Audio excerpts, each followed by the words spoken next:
Welcome to the Royal Penzel podcast.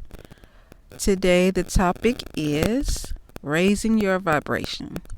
But first, before we get started on that, I wanted to just talk about, my ethnicity background. It would tie into the topic, my racial background,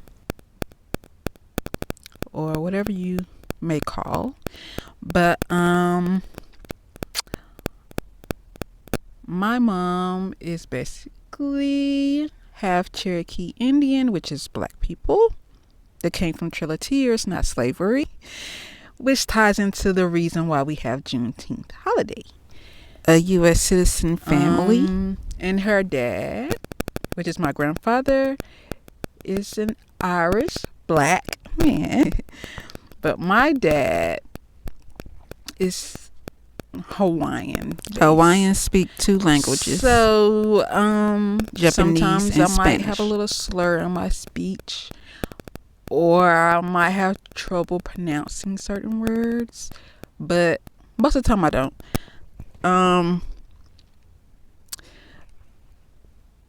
I remember when my daughter was like 2, we used to go to this hair store a lot, and it was owned by these, I want to say they look Korean, but they could have been Japanese. But anyway, she would always speak in a different language, and my mom was like, what in the well, what they would call baby form or baby talking or whatever. They'll sound totally different. They'll sound like I want to speak English, but I don't know what to think about it. So I do a bunch of goo-goos and gagas and all that stuff. It didn't sound like that at all. So that day they had like a grand opening. So the first time we had went there, she was just talking, and then the lady just started walking up to her, and they had a whole like 5-10 minute conversation. And from that day forward, every time we go in there, the lady was real sweet. She used to give us discounts and stuff like that. Now even to this day, like if I was to go into the hair store, she'll cut my lace fronts for me and all kind of stuff. And I just think they're so sweet. But but yeah, my daughter used to always speak in a different language, and not only me and my mom, but my brother used to be like, what's going on with that? My dad is Hawaiian, so but the reason why they would say that is because when I was like 2 and 3 and 4 and 5, whatever, I always spoke English. So but it just shows that certain things skip generations or whatever.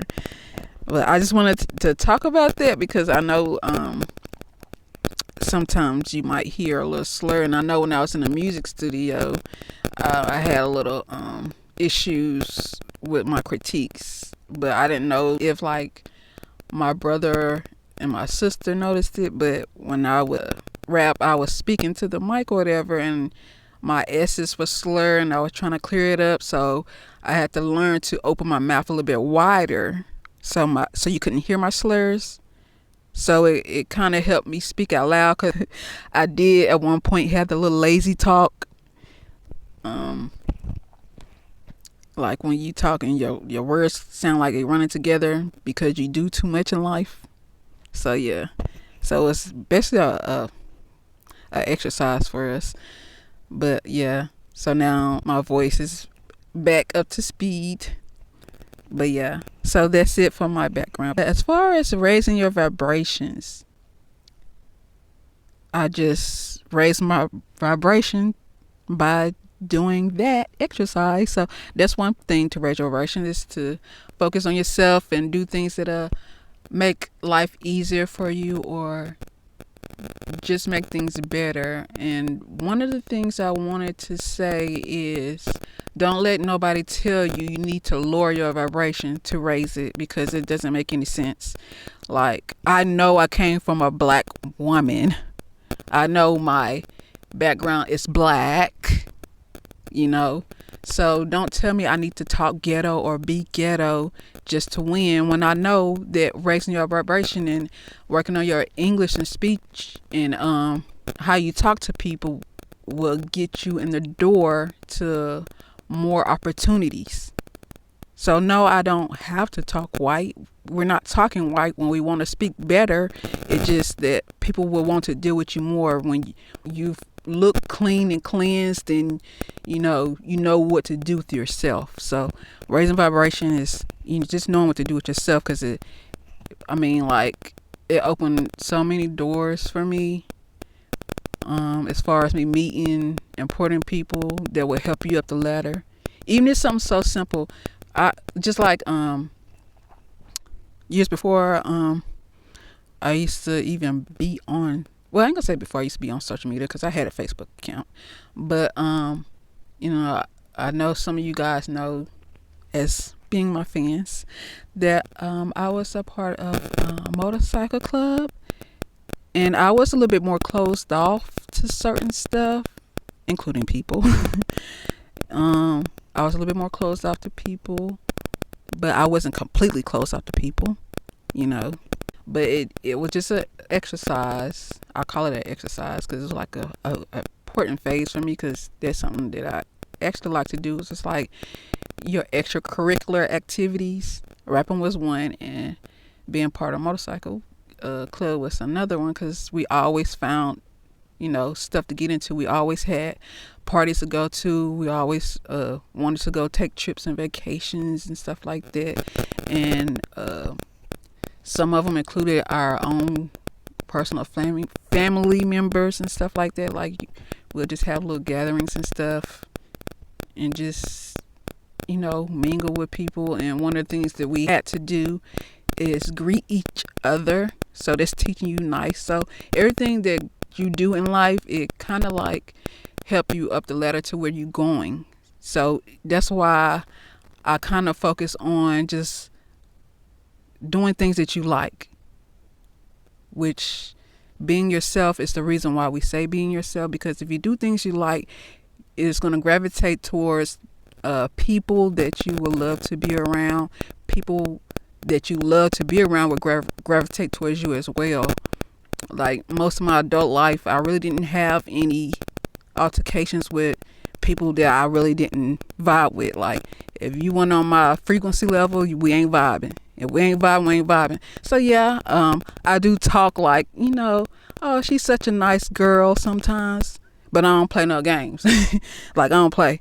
Like, I don't want you in my aura field. Don't bring your tail in my aura field, and you ain't gonna feel it until you feel it, baby. Because some people will try you in life, but the best thing to do is to walk away, because you got better things to do with yourself. But it's so, because I see this a lot on TV, like when people argue, like on those little reality shows is what they call. I want to say talk shows for a minute, but it's like reality shows. Like there'll be an altercation with two ladies, or a guy and a girl, whatever. But it's all about, respect. Yeah. Sometimes people don't want to respect you because they want that attention, or they got this thing that they do to keep ratings up or whatever. But whatever is their speed is their speed. But you got to realize that you're talking to a human being that has feelings and a thought pattern. So they might not be on the same frequency level what you're thinking about. They might be thinking about getting myself together. So you bring all that towards them, they gonna handle their business. So it's all about respecting the other person, but at the same time, like, don't expect because you got all that mouth that you rah scaring somebody, because rah scaring somebody ain't what it's about. It's about respecting somebody. And if somebody feel disrespected, they have the right to protect themselves. They have the right to do what needs to be done, or just be the bigger person. However the situation unfolds is how the situation unfolds. So, it's just all about being you should fight. And, Okay, you guys. See you next time. You got to understand, like, when you